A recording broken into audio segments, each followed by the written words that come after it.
Hello everyone, Chief Canuck here recapping and breaking down the latest Hunt the Truth installment, Episode 10, Gag Order.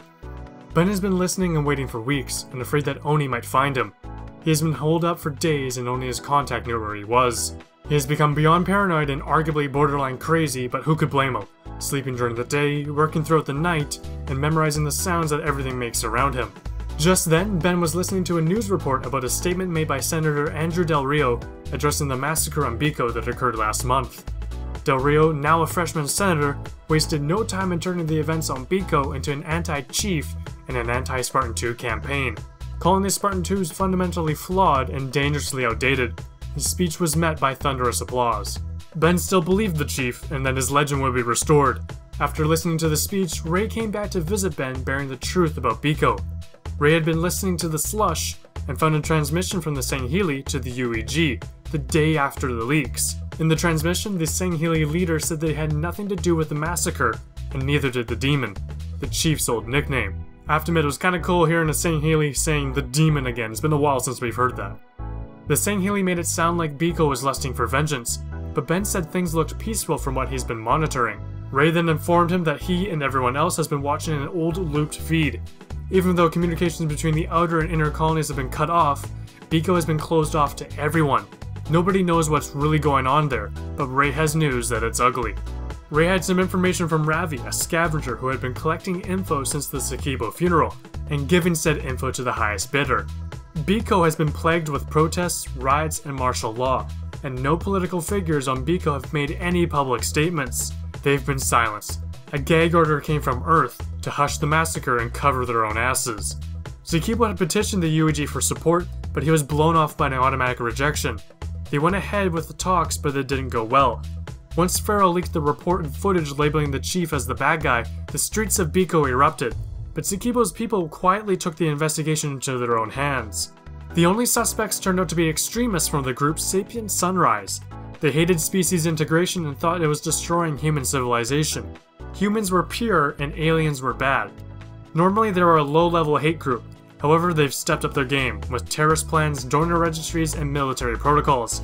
Ray summed it up stating that Sapient Sunrise did it to assassinate Sakibo, frame the Sangheili, and end the peace talks. It turns out that 4 out of the 19 civilians, along with 4 embassy guards, and Sakibo's personal bodyguard, ended up having links to the local Sapient Sunrise chapter. Chief killed the personal bodyguard first, and then every single member of Sapient Sunrise present. Apparently there's evidence that the Chief didn't kill anyone innocent. Also, there's apparently a second video and coroner's reports that support this. But they're unable to get those things. The gag order came down hard, and the UEG must have offered them something pretty sweet. The Master Chief showed up when the UEG refused to reach Sakibo's request for help. His ship entered the atmosphere so fast the air traffic control AI registered it as a fireball. He made a beeline for the embassy, indicating that he must have had no warning. He charged in solo with no time, interrupted an assassination, possibly averting war, took out combatants hiding behind innocent people, and did all this without killing anyone innocent. He got Sakibo and all but 3 of the Sangheili to safety, although the Chief couldn't keep Sakibo's heart beating. But Ben couldn't prove all of this without having that second video or the coroner's reports. It turns out that Ray didn't do all this work for nothing. He needed a favor. His parents are out in the outer colonies and he can't contact them. Ravi couldn't help, nobody could. He asked if Ben could contact Petra for help. Ben called Petra and she was glad he called as she had been sitting on a lead for him, from someone she trusted, but she didn't want to be responsible for giving it to Ben. The lead turned out to be coordinates for a sector in the outskirts, and a 72-hour window. It was on Bliss, a glass planet. For 72 hours there will be a security lapse conveniently when nobody will be watching. Ben needs to get in and out. Ben went to go grab everything he had and scrounged up what funds he had hid in his apartment. But as he returned to his building, he noticed something weird. Notices from the city.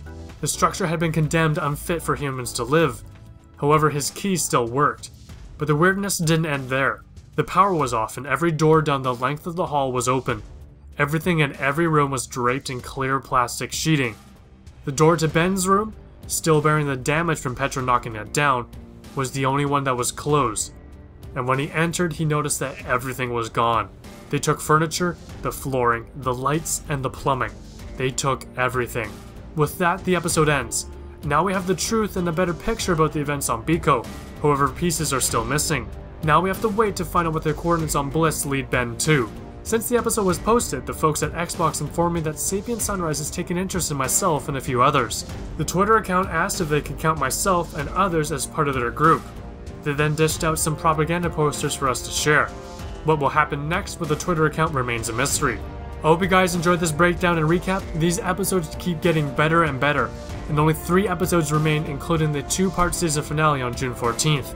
As always, thank you for watching. I hope you guys did enjoy the video. Be sure to like the video and subscribe for more awesome Halo news and content. My name is Chief Canuck, and I'm signing out.